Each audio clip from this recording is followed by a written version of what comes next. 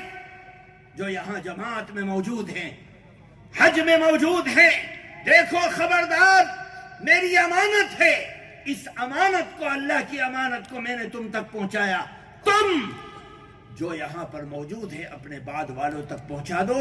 صحابہ نے اپنے سینوں میں اللہ کے نبی صلی اللہ علیہ وسلم کی نمازوں کو، روزوں کو، زکوٰۃ کو، حج کو، معاشرت کو، معاملات کو، طہارت کو، عبادت کو، ان سب چیزوں کو محفوظ کیا اور محفوظ کر کے بعد والوں تک پہنچایا. 90 سال کے بعد، آپ کی ہجرت کے 90 سال کے بعد محدثین کھڑے ہوئے اور انہوں نے سینہ در سینہ جو اللہ کے نبی صلی اللہ علیہ وسلم کی احادیث طیبہ کو اپنے سینوں میں محفوظ کیا تھا، اپنی کاپیوں میں لکھا تھا، اپنے کپڑوں پر لکھا تھا، اپنی زبان پر جاری کیا تھا، ان احادیث طیبہ سے نچوڑ کر احادیث کے ایک مجموعے کو تیار کیا. امام ترمذی نے ترمذی کو تیار کیا، امام ابو داود نے ابو داود شریف کو تیار کیا، امام مسلم نے مسلم شریف کو تیار کیا، اور محمد بن اسماعیل بخاری نے یہ بخاری شریف کو تیار کر کے امت کے سامنے یہ معتبر ترین کتابیں پیش کر دی. ان تمام صحاح ستہ میں سب سے افضل، سب سے معتبر ترین احادیث طیبہ ہونے کا سہرا اس امام بخاری کی کتاب کو ملا، جن کے بارے میں کہا گیا اس روئے زمین پر سب سے معتبر ترین کتاب اگر کوئی ہے تو وہ امام بخاری کی صحیح بخاری ہے، جس کی ایک ایک حدیث کو ایسے ویسے نہیں، امام بخاری نے 15,000 سے زائد اہل حدیث اور حدیث کا علم رکھنے والے محدثین سے، کسی کے پاس ایک حدیث ہے، کسی کے پاس ایک روایت ہے، کسی کے پاس 2 روایتیں ہیں، ان سے اکتساب فیض کیا اور ان احادیث کو اپنے سینے میں محفوظ کیا. 6 لاکھ احادیث طیبہ کو مختلف طرق اور مختلف روایتوں سے، مختلف صحابہ سے، مختلف تابعین سے، مختلف ائمہ سے ان کو اپنے سینوں میں محفوظ کر کے ایک نچوڑ تیار کیا. جو نچوڑ آج ہمارے سامنے ہے یہ امام بخاری کی بخاری شریف ہے. اس امام بخاری کی بخاری شریف کو دوسری کتابوں پر جو درجہ اور مقام ملا ہے اس کی وجہ اور صرف یہی ہے کہ ایک ایک حدیث کو پرکھ کر، ناپ کر، تول کر، سمجھ کر امام بخاری نے ان کی 6 لاکھ احادیث طیبہ کے مجموعے میں جو معتبر ترین احادیث طیبہ تھی ان کو اس مجموعے کے اندر اکٹھا کر دیا کہ آج ساری امت اور ساری امت کے علماء 1400 سال سے اس بات پر متفق ہیں کہ امام بخاری کی بخاری شریف اللہ کے نبی صلی اللہ علیہ وسلم کے احادیث کے مجموعے میں سب سے معتبر ترین کتاب ہے. امام بخاری نے ابواب قائم کیے، ان ابواب کے اندر ایک مستقل ایسی بحثیں ہیں، جب محدث اس کو پڑھاتا ہے تو ان ابواب کے اندر اس پر بحث کی جاتی ہے، اکثر و بیشتر قرآن پاک کی آیتوں سے اس کو جوڑ دیا جاتا ہے. ان بعض مرتبہ امام بخاری نے اپنی بخاری کے اندر ایک ایک حدیث کو 3 مرتبہ، 4 مرتبہ، 8 مرتبہ، 12 مرتبہ، 13 مرتبہ مختلف عناوین کے تحت ایک حدیث کو بیان کیا. اگر ان متواتر اور مکررات کو دیکھا جائے تو 9,000 سے زائد احادیث طیبہ امام بخاری میں ہیں، جن کو 6 لاکھ احادیث طیبہ سے آپ نے نچوڑ کر لکھا ہے. اگر ان مکررات کو نکالا جائے اور مکرر جملوں کو نکالا جائے، ان مفردات کو نکالا جائے تو امام بخاری کی یہ بخاری شریف 2745 احادیث کا مجموعہ ہمارے سامنے آتا ہے، جو 6 لاکھ احادیث طیبہ سے نچوڑ کر امام بخاری نے اس چھوٹی سی کتاب کے اندر لکھا ہے۔ اب آپ دیکھیے کہ 6 لاکھ کا مجموعہ، اس میں سے ان احادیث طیبہ کو منتخب کرنا جو 2745 ہے، کتنا صاف کیا ہوگا، کتنا چھانا ہوگا، کتنا پٹکا ہوگا، کتنا صاف کیا ہوگا، کتنا اس کے اندر سے ان جملوں کو نکالا ہوگا کہ یہ روایت ہمارے پاس معتبر طریقے سے پہنچی ہے، لیکن جو معتبر روایتیں ہیں ان میں یہ جملہ نہیں ہے، اس لیے اس جملے کو نکال دو، اور نکال کر صاف ستھری احادیث طیبہ کو اس کتاب کے اندر جمع کیا کہ آج عرب و عجم کے علماء اس کتاب کے اوپر متفق ہیں، اور آج نہیں 1400 سال سے متفق ہیں۔ یہ کتاب ہر عالم دنیا کا، کوئی بھی عرب کا ہو، عجم کا ہو، افریقہ کا ہو، یورپ کا ہو، بغیر اس کتاب کو پڑھے وہ عالم بن ہی نہیں سکتا، کیونکہ یہ اللہ کے نبی صلی اللہ علیہ وسلم کی احادیث طیبہ ہیں، جن اللہ کے نبی صلی اللہ علیہ وسلم کے لائے ہوئے دین کو کمزور کرنے کا ایک طریقہ یہ تھا کہ قرآن میں تبدیلی کر دو۔ اللہ نے منع کر دیا کہ قرآن میں کوئی تبدیلی نہیں کر سکتا، یہ میرا چیلنج ہے۔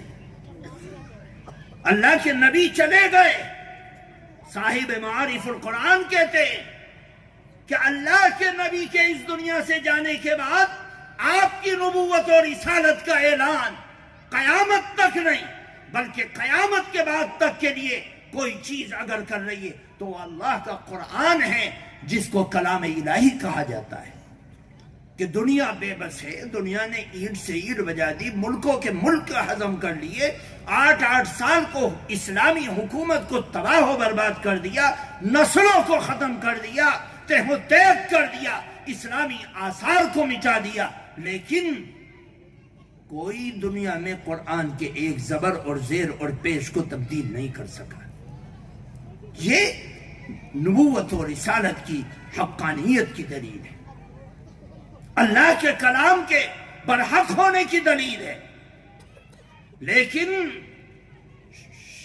شورش برپا کرنے والے اسلام کے بدخواہوں نے اللہ کے نبی کے الفاظ کو جو امت کی ہدایت کا ذریعہ تھے ان میں تبدیلی کرنے کے لیے ریشہ دوانیاں کی، اور بڑے بڑے جھوٹے کھڑے ہوئے اور انہوں نے دعوے کیے کہ میں نے اللہ کے نبی سے سنا، اور اللہ کے نبی کی طرف جھوٹ باتیں منسوب کی تاکہ اسلام کے اندر غلط چیزیں پھیل جائیں اور اسلام کا چہرہ مسخ ہو جائے، جس طرح عیسائیت اور یہودیت کا مذہب کے اعتبار سے چہرہ مسخ ہو چکا ہے۔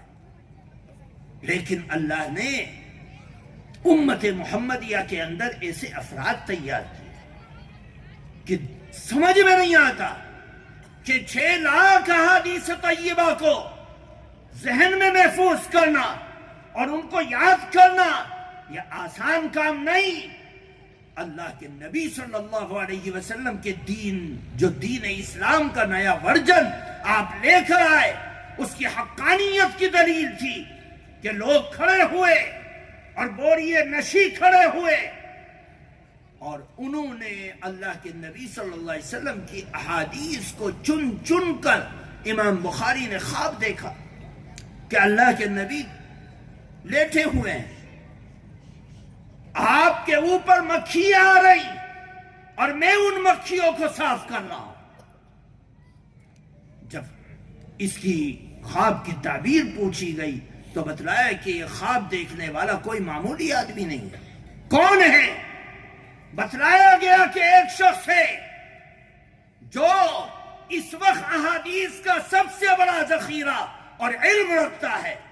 کہا کون ہے؟ نام لیا گیا، محمد بن اسماعیل ہے، ماوراء النہر کے علاقے سے تعلق رکھتا ہے۔ وہ اللہ کے نبی صلی اللہ علیہ وسلم کی تعبیر دینے والے نے کہا کہ ہاں یہ معمولی کام نہیں ہے، یہ شخص جو ہے اس سے اللہ کے نبی صلی اللہ علیہ وسلم کی طرف جو غلط باتیں منسوب کی جا رہی ہیں ان غلط باتوں کو یہ کھرچ کر ہٹا دے گا اور اللہ کے نبی صلی اللہ علیہ وسلم کی شبیہ کو صاف کرنے کا کام لے گا۔ چنانچہ امام بخاری سے اللہ نے ایک کام لیا اور اس کام کو اللہ نے اتنی برکت دی کہ خود امام کے زمانے میں اس بخاری شریف کو اتنا عروج ملا کہ اپنے اور پرائے امام بخاری سے حسد کرنے لگے۔ آپ کی معلومات کے لیے عرض کروں کہ امام بخاری اتنا بڑا آدمی کہ آج دنیا کا کوئی مولوی نہیں بن سکتا، کوئی محدث نہیں بن سکتا، ان احادیث طیبہ سے بے نیاز ہو کر کوئی فقیہ نہیں بن سکتا، کوئی مفتی نہیں بن سکتا، لیکن اتنا بڑا آدمی اپنے اور پرایوں کے حسد کا نشانہ بن کر سڑک کے کنارے اس کی وفات ہوتی ہے اور وہ اسی حالت میں سڑک کے اوپر لیٹ جاتا ہے۔ بادشاہ وقت نے حسد کیا، اس نے کہا گاؤں سے نکل جاؤ، گاؤں سے نکال دیا گیا۔ امام نے کہا مجھے کچھ مہلت دو، میں اپنی کتابیں اکٹھا کروں، کہا نہیں، آپ کو اسی حالت میں نکال دیا۔ آپ سڑک کے کنارے ضعیف العمری کے اندر بیٹھے ہوئے تھے، اسی حالت میں آپ کی جان آفری ہو گئی۔ اللہ نے ان سے ایک کام لیا، انہوں نے اپنی اس مسند کو سب سے پہلے جس حدیث پاک کو ذکر کیا اور سب سے آخر میں جس حدیث پاک کو ذکر کیا ان میں مطابقت رکھی۔ امام نے سب سے پہلے ایک حدیث کو لکھا، حضرت عمر بن خطاب رضی اللہ تعالی عنہ سے روایت کیا اور فرمایا انما الاعمال بالنیات، اسلام میں جتنا بھی عمل چاہے وہ چھوٹا ہو یا بڑا ہو، کوئی بھی مسلمان اگر کرے تو اس عمل کے اندر سب سے بنیادی جس چیز کو حق حاصل ہے، فرمایا بنیادی طور پر اس کے دل کے ارادوں کو دیکھا جاتا ہے، اسی سے وہ اعمال گھٹتے اور بڑھتے ہیں۔ فرمایا کہ اعمال کا دار و مدار نیتوں پر ہے، اس میں اس طرف بھی اشارہ کہ میں ایک نیک کام کا ارادہ رکھتا ہوں اور اس نیک کام کے ارادے میں شہرت، نام، پیسہ، دھن، دولت، حسب، نسب، عہدے، ان چیزوں کی ہرگز بھی مجھے کوئی پرواہ نہیں، میں اللہ کے نبی صلی اللہ علیہ وسلم کی طرف اٹھنے والی کیچڑ کو صاف کر کے اللہ کے نبی صلی اللہ علیہ وسلم کے اقوال کو صاف کر کے پیش کر رہا ہوں، میری نیت صرف اور صرف خالصتاً اللہ ہے، اس کا رسول ہے۔ چنانچہ اپنی نیت کے اخلاص کی بھی گواہی دے دی اور امت کو بھی سبق دے دیا کہ دیکھو اسلام کے اندر اعمال کی کمیت ہرگز بھی مطلوب نہیں کہ فلاں آدمی نے اتنے لاکھ اور اتنے کروڑ اور اتنی ہزار نمازیں، اتنے ہزار روزے، اتنی قرآن کی آیتیں یہ سب کر دی۔ اسلام کے اندر ان کی کوئی حیثیت نہیں ہے اگر نیت کے اندر کھوٹ ہے۔ فرمایا سب سے پہلے نیت کو خالص کر لو، اگر نیت کے اندر اخلاص ہوگا اور اعمال بہت چھوٹے ہوں گے، بہت معمولی ہوں گے، تو اللہ ان کو اتنا پھلتا پھولتا بنا دے گا جس کا وہم و گمان بھی تمہارے اندر نہیں۔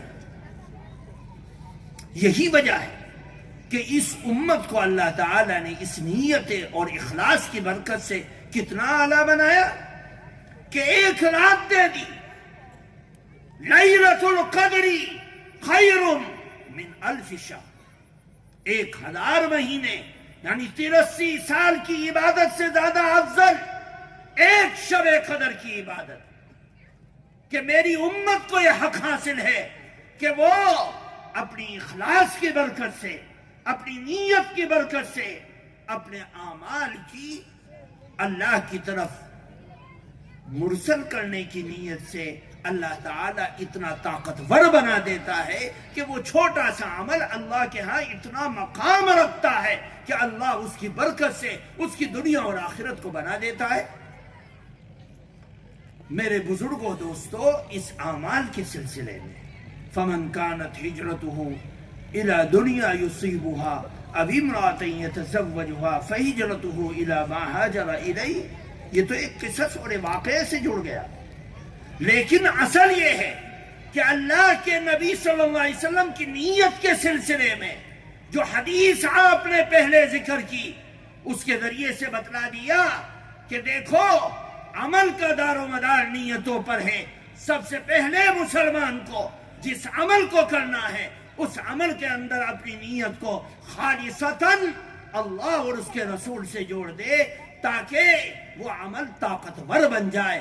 آپ نماز پڑھ رہے اللہ کے لیے، آپ سچ بول رہے اللہ کے لیے، جو یہ فرمایا کہ جو محبت رکھے اللہ کے لیے، جو عداوت رکھے کسی سے دشمنی کرے اللہ کے لیے، من حب للہ، جو اللہ کے لیے محبت کر رہا ہے، جو اللہ کے لیے توڑ رہا ہے محبت کو، اس کو اللہ تعالیٰ نے اتنا پسند فرمایا، حالانکہ چھوٹا سا عمل ہے لیکن اللہ سے جڑ گیا۔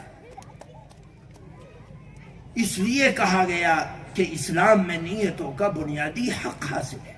پھر آخر میں حدیث آئی، جس حدیث کو اس بچی نے پڑھا، جس کے اندر امام بخاری نے باب قائم کیا، وَنَضَعُ الْمَوَازِينَ الْقِسْطَ لِيَوْمِ الْقِيَامَةِ، ہم انصاف کے ترازو کو قیامت کے دن قائم کریں گے۔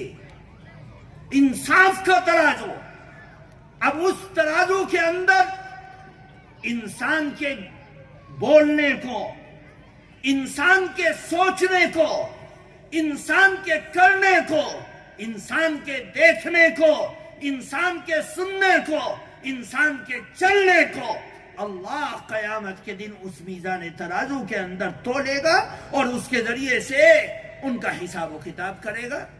اب کوئی آدمی آج سے 200 سال پہلے کہاں سمجھ سکتا تھا کہ میری زبان سے نکلنے والے جملے تلیں گے، کیسے تولا جائے گا؟ میری کانوں میں پڑنے والی آواز تل جائے گی، کیسے تولا جائے گا؟ آج یہ اتنا آسان ہو گیا کہ لوگ گرمی کو تولتے ہیں، لوگ دھوپ کو تولتے ہیں، بارش کے برسنے کو تولتے ہیں، ٹھنڈک کو تولتے ہیں، انسان کے خون جو جسم میں توڑ رہا ہے اس کو تولتے ہیں، اس کے اندر کس چیز کی ماترا زیادہ اور کم ہے اس کو تولا جاتا ہے، انسان کے شریر کے گرمی اور ٹھنڈک کو تولا جاتا ہے، جس کا تصور 200 سال پہلے نہیں تھا، لیکن آج یہ آسان ہو گیا اور یہ بچکانہ کھیل ہو گیا، جس چیز کو بھی چاہے یہ سائنسداں اپنے آلات کے ذریعے سے تول لیتے ہیں۔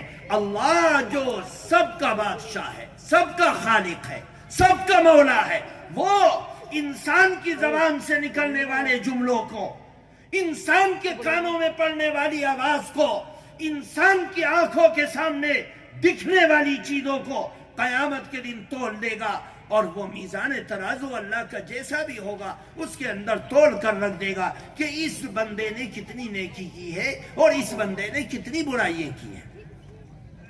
اللہ کا قرآن اس کو کہتا ہے انصاف کے ترازو کو ہم قیامت کے دن قائم کریں گے۔ اسی کے درج میں، اسی کے سلسلے میں ایک حدیث لکھی، جس حدیث کے اندر 3 جملے لکھے، فرمایا کلمتان حبیبتان الی الرحمن خفیفتان علی اللسان ثقیلتان فی المیزان، کہ 2 کلمے ایسے ہیں جو زبان پر بڑے ہلکے اور میزان ترازو کے اندر بہت بھاری، جب ان کو رکھا جائے گا ترازو کا پلڑا جھک جائے گا، اور رحمان کو اتنا پسند کہ ان کے ترازو کے جھکنے کے بعد اللہ اس کو بہانہ بنا کر مغفرت بھی کر سکتا ہے، یہ اللہ کے خزانے کی چیز ہے۔ ان 2 جملوں کو ان پڑھ آدمی، کم پڑھا لکھا آدمی، نہ لکھنا والا آدمی، نہ جاننے والا آدمی اپنی زبان سے ان کو ادا کرتا رہے اور تسبیح کے دانے ہلاتا رہے، اس کی بخشش کے لیے اتنا بھاری بھرکم عمل کہ اللہ کو بھی پسند اور زبان پر بھی آسان اور میزان ترازو کے اندر بھاری بھرکم، اس حدیث پاک کو امام بخاری نے سب سے آخر میں لا کر ذکر کر دیا۔ یہی وجہ ہے کہ نبی کریم صلی اللہ علیہ وسلم نے ایک حدیث ذکر کی جس کے اندر الفاظ آئے کہ ہر نبی کی امت قیامت کی ہولناکیوں میں اپنے نبی کے پاس جائے گی اور کہے گی کہ ہماری سفارش کرو، اللہ کے غصے سے عرش کانپتا ہوگا، اور اس وقت تمام کے تمام نبی یہ کہیں گے یا ربی نفسی یا ربی نفسی یا ربی نفسی، یا رب میرا کیا ہوگا، میرا کیا ہوگا۔ جس کو اپنی پڑی ہو وہ دوسرے کی بھلائی کے بارے میں کیا سوچے گا؟ نہیں سوچ سکتا۔ یہ ساری کی ساری امتیں اللہ کے نبی صلی اللہ علیہ وسلم کی امت آپ کے پاس آئے گی اور آپ سے عرض کریں گے اے پیغمبر آپ ہماری سفارش کیجیے، آپ شافع ہیں۔ آپ اٹھیں گے اور اس وقت آپ سفارش کر دیں گے، اور سفارش میں اللہ کوئی نہ کوئی سبب بنائے گا، ایک چھوٹا سا ٹکڑا لایا جائے گا اس زندگی کے سامنے جس نے ساری زندگی کچھ نہیں کیا، کوئی نیکی نہیں کی، اللہ کے گھر کو نہیں دیکھا، ایمان کے سوا کوئی چیز نہیں، بس ایک چیز ہے، اس سے کہا جائے گا کیا ہے تیرے پاس؟ کہا کچھ نہیں۔ نمازیں کہاں ہیں؟ نہیں ہیں۔ روزے کہاں ہیں؟ نہیں ہیں۔ زکوٰۃ کہاں ہے؟ نہیں ہے۔ حج کہاں ہے؟ نہیں ہے۔ قرآن کی تلاوت کہاں ہے؟ نہیں ہے۔ حیاداری کہاں ہے؟ نہیں ہے۔ بس ایک چیز ہے، کیا ہے؟ ایمان کا کلمہ۔ ایک چھوٹا سا ورقہ لایا جائے گا جس کے اوپر اللہ کا کلمہ لکھا ہے، اس کو ترازو کے اندر ڈالا جائے گا۔ ایک زندگی، ایک پلڑے کے اندر زندگی کی ساری برائیاں، اور دوسرے پلڑے میں صرف وہ کلمے کی ایک چھوٹی سی پرچی کو رکھا جائے گا۔ اللہ کے نبی صلی اللہ علیہ وسلم نے ارشاد فرمایا وہ کلمے والا پلڑا بھاری پڑ جائے گا۔ کس وجہ سے؟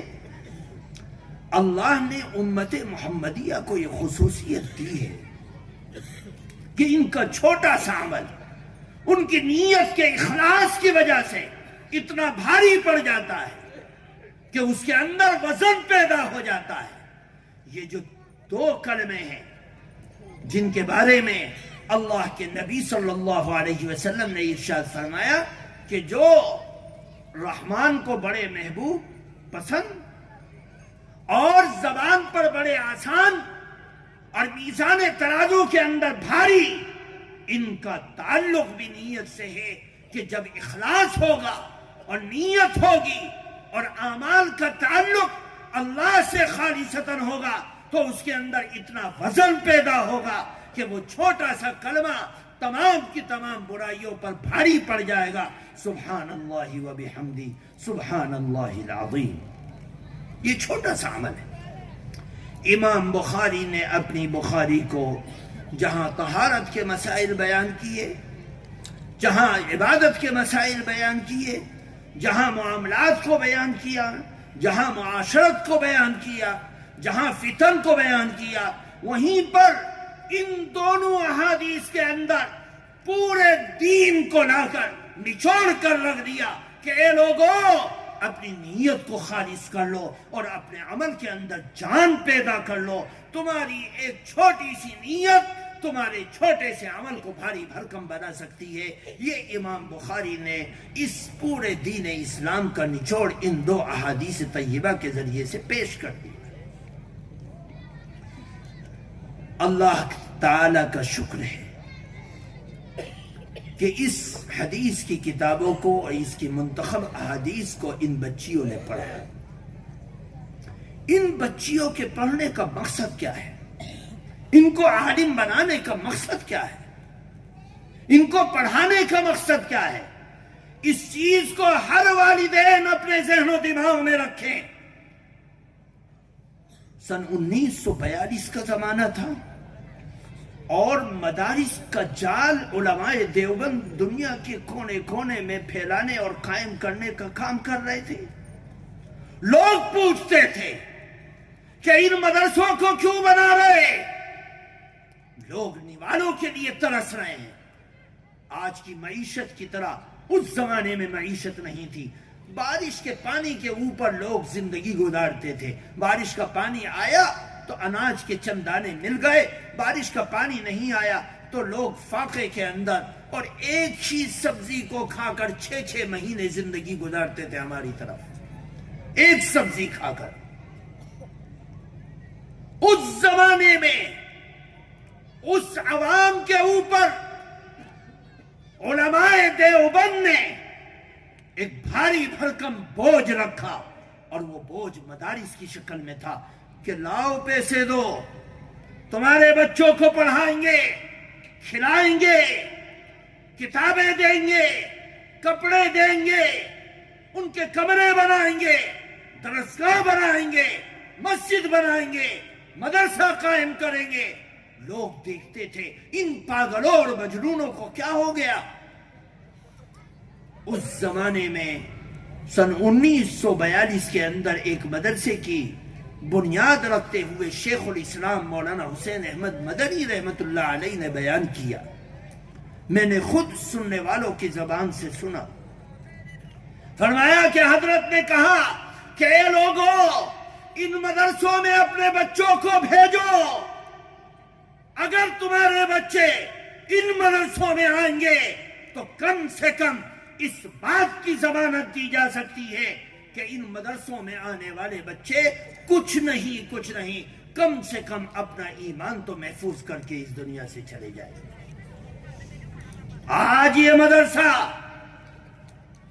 آپ کو اس بات کی ضمانت دیتا ہے اور اس بات کا عہد آپ کے کانوں میں ڈالتا ہے کہ آپ کی وہ بچیے جن بچیوں کو احادیث کی ان معتبر ترین کتابیں اور ان کی سلسلے وار احادیث طیبہ ان کے کانوں میں چاہے سرسری پڑ جائیں، ان کو سننے کے بعد اور بیٹھنے کے بعد کم سے کم یہ ضمانت دی جا سکتی ہے کہ یہ اللہ کے نبی صلی اللہ علیہ وسلم کے لائے ہوئے دین اسلام کے معتبر ترین چیز ایمان کی حفاظت کر سکے.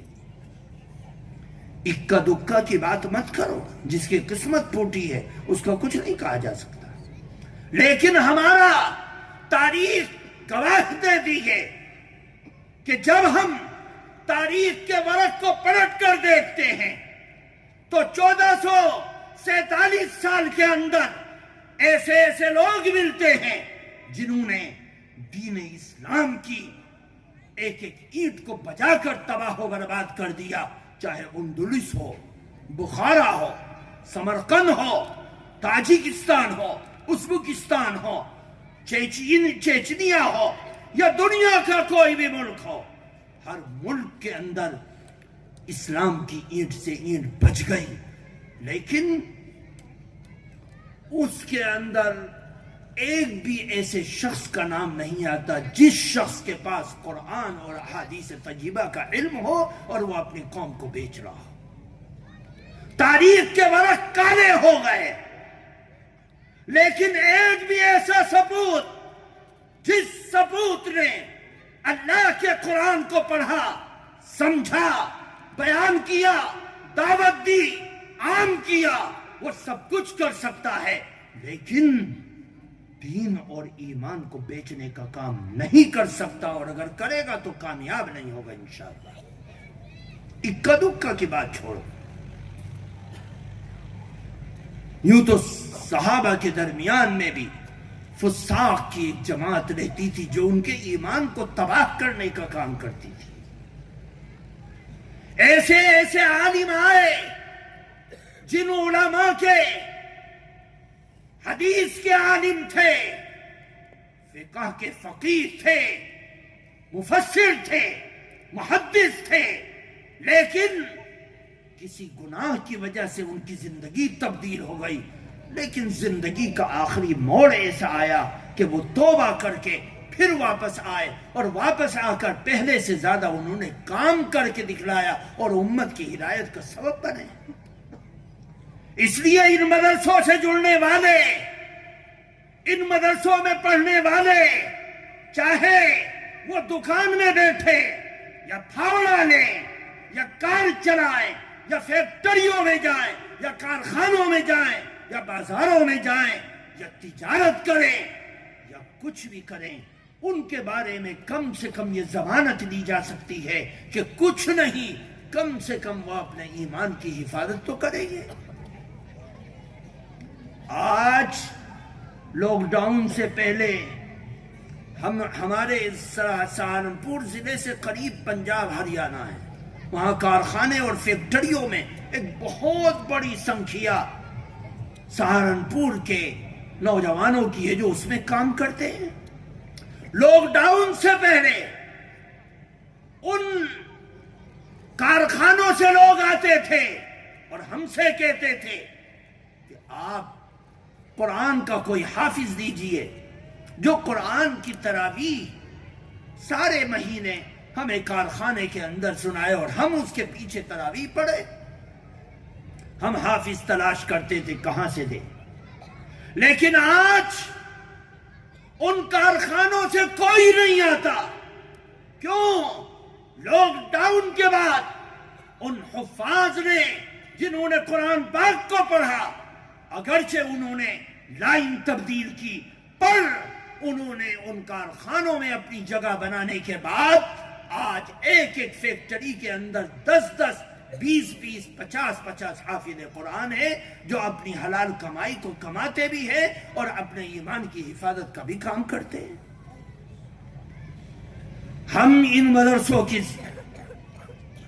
ضرورت کو دیکھ کر کم سے کم ان بچیوں کے سلسلے میں مجھے دوپہر سے یہ بتلایا جا رہا ہے اور میں اپنی آنکھوں سے دیکھ رہا ہوں اور میرا دل ابلتا ہے اور میرا دماغ تڑپتا ہے اور میرا ایمان تڑپتا ہے کہ جب میں سنتا ہوں کہ مسلمان بچیاں مرتد ہو گئی ہیں اور جو کچھ آگے ہوا ہے وہ الگ چیز ہے۔ اس کے اندر ممبئی ہو، شولہ پور ہو، ناگپور ہو، فلاں ہو، چنا ہو، چنی ہو، کون اول پر، کون دوم پر، کون سوم پر، کون تھرڈ اور کون سیکنڈ ارتداد کے معاملے میں ہے۔ بات اس کی نہیں، بات اس کی ہے کہ باپ تبلیغ میں ہے، باپ حاجی ہے، باپ نمازی ہے، باپ حلال کماتا ہے، لیکن اس کی اولاد اپنے ایمان کا سودا کرتی ہے، حیا کا سودا کرتی ہے، پاک دامنی کا سودا کرتی ہے، اور وہ اپنے شریف باپ کے لیے تباہی اور بربادی کا اور دنیا کو جہنم بنانے کا کام کرتی ہے۔ ہم ضمانت دیتے ہیں اور اللہ کے بھروسے نہیں، صرف ہم ضمانت دیتے ہیں تاریخ کو دیکھ کر، روایت کو دیکھ کر اور 1447 سال کی روایت کو دیکھ کر اور تاریخ کو کھنگال کر، مدرسوں میں گھس کر، کمروں میں گھس کر، درسگاہوں میں گھس کر، طالب علموں کے درمیان میں جا کر ہم گواہی دیتے ہیں۔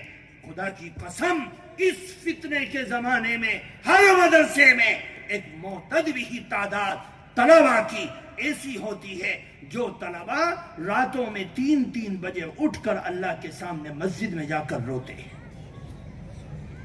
ابھی ایک ہفتے کی بات ہے، میں اپنے مدرسے کے اندر ایک بچے کو بلایا، میں نے کہا بھائی تو بہت شرارت کرتا ہے، ہر جگہ میں تجھے دیکھتا ہوں۔ اس نے کہا حضرت میں شرارت نہیں کرتا، میں یہ چاہتا ہوں کہ ہر وقت محنت سے جڑا رہوں، اور میں رات میں 3 بجے اٹھ کر مدرسے کا چکر لگاتا ہوں، وضو کرتا ہوں، نماز پڑھتا ہوں اور تہجد پڑھ کر میں دعا مانگتا ہوں کہ کوئی مدرسے کے اندر ایسا کام نہ ہو جائے جس سے کوئی بچہ پریشان ہو جائے۔ ایک 14 سال کا بچہ اگر یہ وچار اپنے اندر رکھتا ہے تو امت کے اندر خیر باقی ہے، امت کے اندر خیر باقی ہے۔ اس لیے کہا جاتا ہے کہ اپنی بچیوں کو ان ایمان کی فیکٹریوں میں بھیجو کہ تمہاری بچیاں رسمی طور پر ہی صحیح قرآن کی اور احادیث طیبہ کی یہ معتبر ترین کتابیں پڑھیں گی تو کچھ نہیں. حالانکہ بچیوں کا تعلق صرف پریوار سے نہیں، خاندان سے، اور خاندان نہیں محلے سے نہیں شہر سے ہوتا ہے.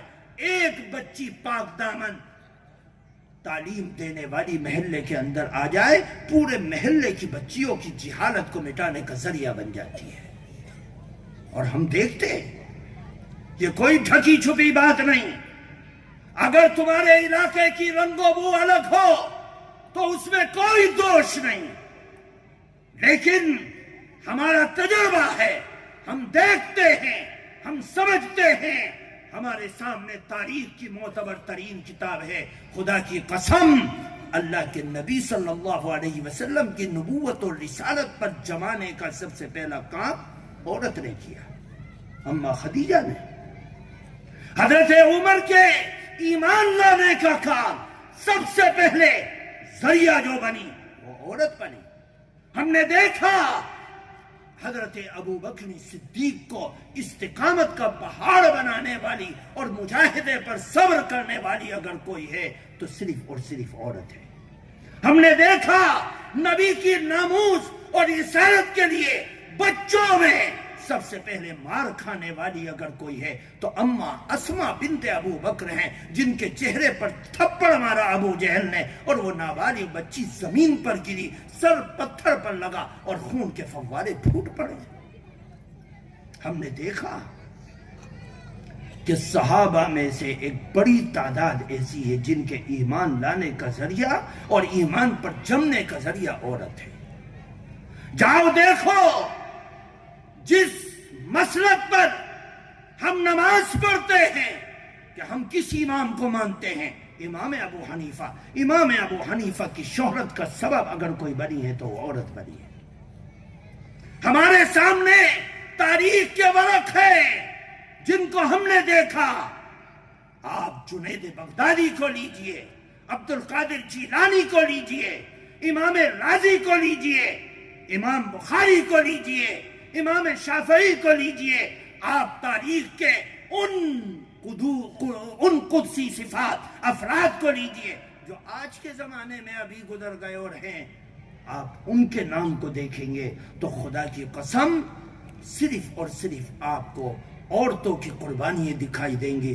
ایک عورت کو پکا سچا دیندار بنا دو، خاندان دیندار بن جائے گا، اولاد دیندار بن جائے گی. میں اس روایت اور درایت اور قصص میں نہیں جا سکتا، ٹائم نہیں. ہمیں پونا بھی پہنچنا ہے اور صبح 5 بجے کچھ منٹ پہ فلائٹ بھی پکڑنی ہے. اس لیے میں مختصر یہ کہتا ہوں کہ میرے پیارو، اپنی بچیوں کے ایمان کو مضبوط کرنے کا کام کرو. اور اس مضبوطی کا کام کرنے کے لیے کہا کہ بھائی شولہ پور سے اتنی بچیاں مرتد ہو گئی کہ مہاراشٹر میں 3 نمبر پر آنا ارتداد میں. یہ ساری چیزیں کیوں ہیں کہ تم اپنے راستے کو بھول کر اس کو اسکول اور کالج کے سیاہ دروازے کی طرف چل پڑے ہو. تمہاری بچیاں مرتد ہو رہی، تمہاری بچیاں راستوں سے بھٹک رہی. تم نے اہل علم اور علم کو سکھلانے والے علماء ان کے اوپر سے اعتبار کو ہٹا دیا. اب ان بچیوں کے ہاتھوں میں بڑے بڑے موبائل ہیں. ہمیں اور ماں باپ کو، بھائیوں کو کچھ پتہ نہیں ہے کہ یہ بچی کہاں گھوم رہی ہے. ہم سوچ رہے ہماری نظروں کے سامنے، اس کا جسم ہماری نظروں کے سامنے، اس کی سوچ اور فکر بدل چکی ہے. میرے بزرگوں، میں مبارکباد پیش کرتا ہوں. میں تو ان حضرات کو جانتا نہیں تھا. مولانا محمد علی صاحب ہمارے ساڑو ہیں، عقل کنواں میں جو پڑھاتے ہیں، انہوں نے، ان لوگوں نے ان سے رابطہ کیا، انہوں نے مجھے حکم دیا. پھر تاریخ طے ہو گئی، ٹکٹ بن گیا. پھر اچانک ایک حادثہ پیش آ گیا، ملتوی ہو گیا. پھر آپ حضرات کی طرف یہاں کھینچ کر لے آئی. میں آ گیا. میں نے آپ کے سامنے ان باتوں کو رکھا ہے، آپ اس پر توجہ کریں اور اپنی نسل کو بنانے کا کام کریں۔ اللہ تبارک و تعالی کہنے سننے سے زیادہ ہم سب کو علم و عمل کی سعادت نصیب فرمائے۔ میرے ساتھ قاری یونس صاحب ہیں، وہ مسلسل سفر میں ہیں، میں ان سے درخواست کروں گا کہ وہ کچھ کلام یہاں پر فرمائیں اور دعا بھی کریں۔ بنت سلیم شیخ عقل کوٹ، وہ نام برابر ہے، ترتیب سے ہے، نام بولے بھائی، اور ایک کتابیں بھی ان کے لیے دیے گئی ہے۔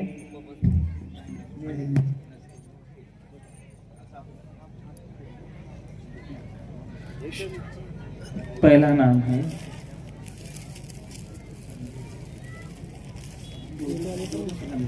دو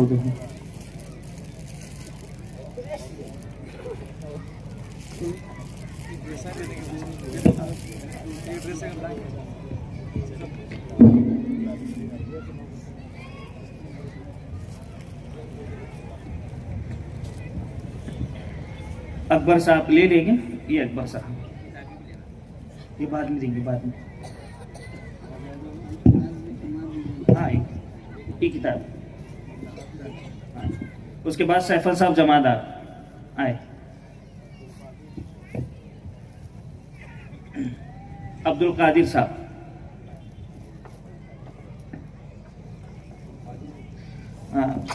سیفل صاحب نٹور عقل کوٹ،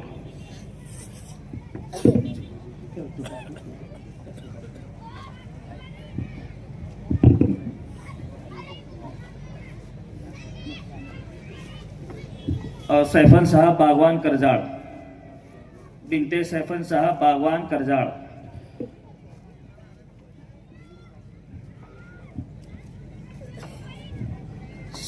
بنت سمیر صاحب شیخ، سمیر صاحب شیخ،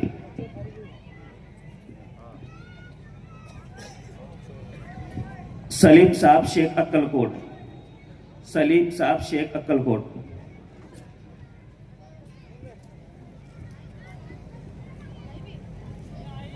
بنت کلیم صاحب یتناڑ کرجگی،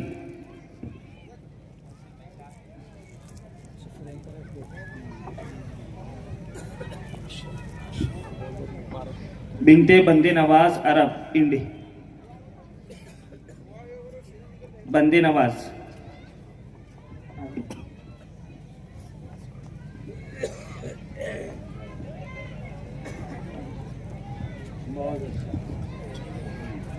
جی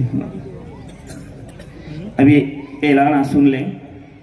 ایک تو یہ کہ ابھی دعا ہوگی، دعا کے بعد یہی پر نماز ادا کی جائے گی۔ نماز کے بعد اسی جگہ پر تمام حضرات کے لیے کھانے کا انتظام کیا گیا ہے، علماء کے لیے بازو میں انتظام کیا گیا ہے یہیں پر۔ اور دوسرا اعلان یہ ہے کہ اپنے شہر شلاپور کا مدرسہ تعلیم الدین 1 فروری کو وہاں پر سالانہ پروگرام ہے۔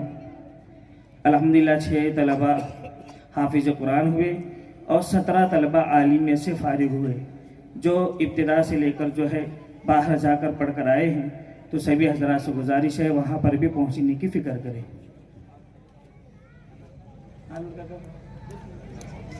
10 فروری کو آلور کے اندر بھی جلسہ ہے، جس میں ہندوستان کی مشہور شخصیت تشریف لا رہی ہیں عبداللہ سالم صاحب۔ تو سبھی حضرات سے گزارش ہے کہ وہاں پر بھی پہنچنے کی فکر کریں اور اطمینان و سکون کے ساتھ کھانا کھائیں اور اس کے بعد ہی تشریف لے جائیں۔ کوئی بھی مسافہ کرنے کے لیے آگے نہ آئے، کیونکہ حضرت کے لیے حضرت کا آگے سفر ہے، تو اسی لیے اذان ہونے کے بعد یہیں پر نماز پڑھے اور یہیں پر کھانا کھائیں۔ بسم اللہ الرحمن الرحیم۔ بھائی بس بہت ہی 2 منٹ میں ہی کام ختم، بیٹھ جائیں سب لوگ، چونکہ اب نچوڑ کا وقت ہے، اب آپ کی جھولی بھرنے کا وقت ہے۔ اگر آپ ایسے نکل کے بغیر جھولی بھرے، جو سنا وہ اس کا آپ کو اس کا بینیفٹ ملے گا۔ آپ بیٹھ جائیں، حضرت نے مجھے حکم فرمایا، میں تو چاہ رہا تھا کہ حضرت دعا فرمائے۔ بس 2 بات کی درخواست کرتا ہوں، حضرت نے ساری باتیں آپ کے سامنے کہہ دی ہے اور ارتداد کا مسئلہ آپ سب سمجھ رہے ہیں۔ اپنے بچوں کو قرآن سے جوڑیے، سب جوڑیں گے قرآن سے۔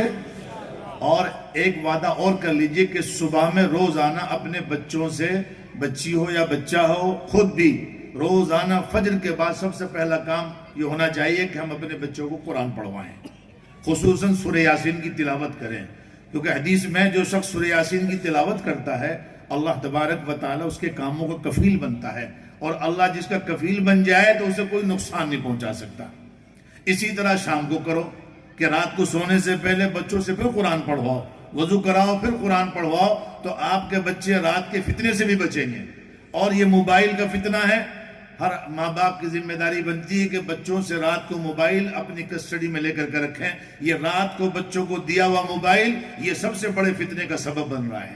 بچے رات بھر موبائل رکھتے ہیں اور پھر رات بھر کیا کیا دیکھتے ہیں، اور پھر وہی بچے کا دماغ ڈائیورٹ ہوتا ہے، برائی کی طرف متوجہ ہوتا ہے، اور پھر بچے برائی کی طرف پڑھتے ہیں۔ اس لیے ہر ماں باپ کی ذمہ داری بنتی ہے کہ وہ بچوں کو رات کو بالکل موبائل نہ دے۔ سب اس پر عمل کریں گے۔ اور تیسری بات کہ ہر جمعے کے دن سورہ کہف کی تلاوت کریں۔ یہ ہر قسم کے فتنوں سے ہمارے پاس بچنے کا سامان ہے۔ جو یہ فتنے ابل رہے ہیں، کوئی اپنے آپ کو مسیح کہہ رہا ہے، کوئی اپنے آپ کو کچھ کہہ رہا ہے، اور ہمارے نوجوان بچے اس کا شکار ہو رہے ہیں۔ اگر ہم سورہ کہف کی تلاوت جمعے کے دن کر لیں گے تو وہ دجال اکبر جو سب سے بڑا خبیث دنیا میں آئے گا، سورہ کہف پڑھنے والا اس کے فتنے سے بھی محفوظ ہو جائے گا۔ تو سب کریں گے انشاءاللہ۔ اب دو زانو ہو کے بیٹھ جائیے، اب دعا ہوگی بس مختصر۔ اللہم صلی علی محمد وعلی آل محمد کما صلیت علی ابراہیم وعلی آل ابراہیم انک حمید مجید۔ اللہم بارک علی محمد وعلی آل محمد کما بارکت علی ابراہیم وعلی آل ابراہیم انک حمید مجید۔ اللہم لک الحمد کلہ ولک الشکر کلہ، لا الہ الا اللہ الحلیم الکریم، لا الہ الا اللہ رب العرش العظیم، سبحان اللہ وبحمدہ سبحان اللہ العظیم، سبحان اللہ وبحمدہ سبحان اللہ العظیم، احدا صمدا لم یلد ولم یولد ولم یکن له کفوا احد، یا حی یا قیوم، یا حی یا قیوم، یا ذا الجلال والاکرام، یا ذا الجلال والاکرام، یا ذا الجلال والاکرام، یا عزیز یا غفار، الہ العالمین، یا اکرم الاکرمین۔ آپ ہمارے مالک ہیں، اے مولا آپ ہمارے خالق ہیں، پالنہار ہیں۔ مولا انسان آپ نے بنایا ہے، مسلمان آپ نے بنایا ہے، اپنے لاڈلے نبی کی امت میں آپ نے پیدا فرمایا ہے۔ مولا کریم یہ صحیح سالم جسم آپ نے عطا فرمایا، کروڑوں نعمتوں سے آپ نے نوازا ہے۔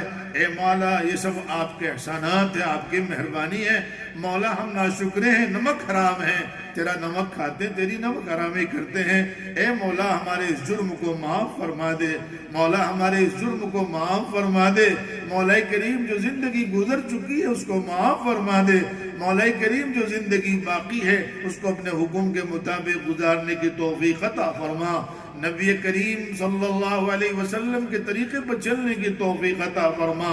مولا کریم اپنی معرفت عطا فرما، اپنا استحضار عطا فرما، اپنا دھیان نصیب فرما، اخلاق حسنہ عطا فرما، ہر قسم کے شرک سے ہماری حفاظت فرما، ریاکاری سے دکھاوے سے حفاظت فرما، بدعات سے رسومات سے بچنے کی توفیق عطا فرما۔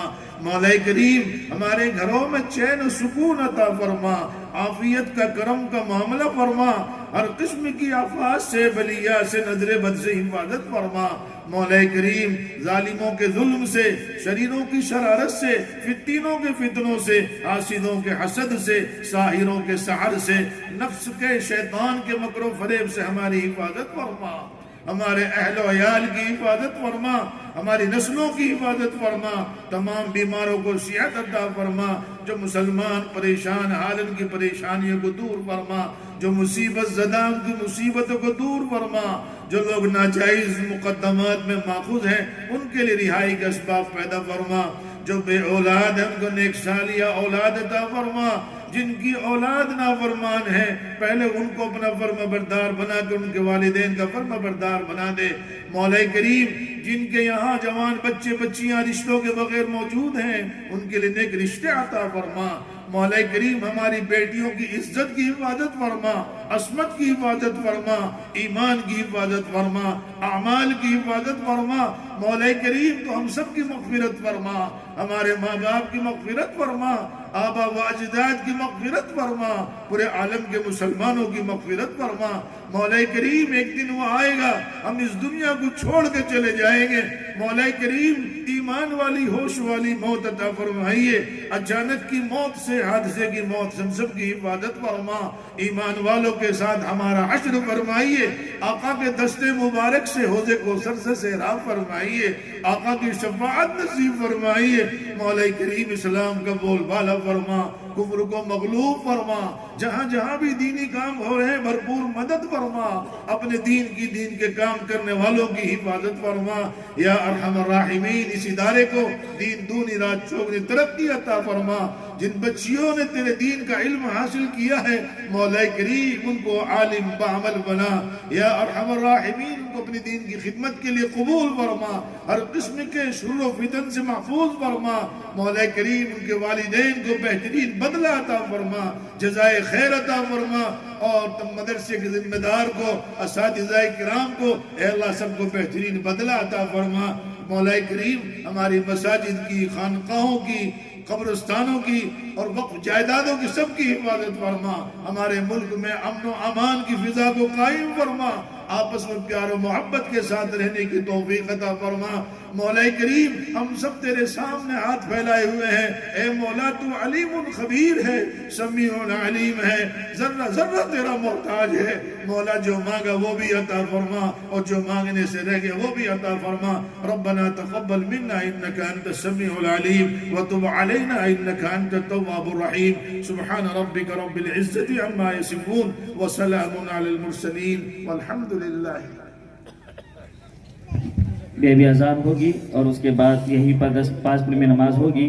جن حضرات نے مدرسے کا تعاون کیا ہے مدرسے کی جانب سے شکر ادا کرتے ہیں، سبھی حضرات اور علماء کرام کا ہم شکر ادا کرتے ہیں کہ وقت لے کر اور تبھی سبھی حضرات آئے ہیں۔ اللہ تعالیٰ آپ کے آنے کو قبول فرمائے، اور نماز کے بعد یہی پر کھانے کا انتظام کیا گیا۔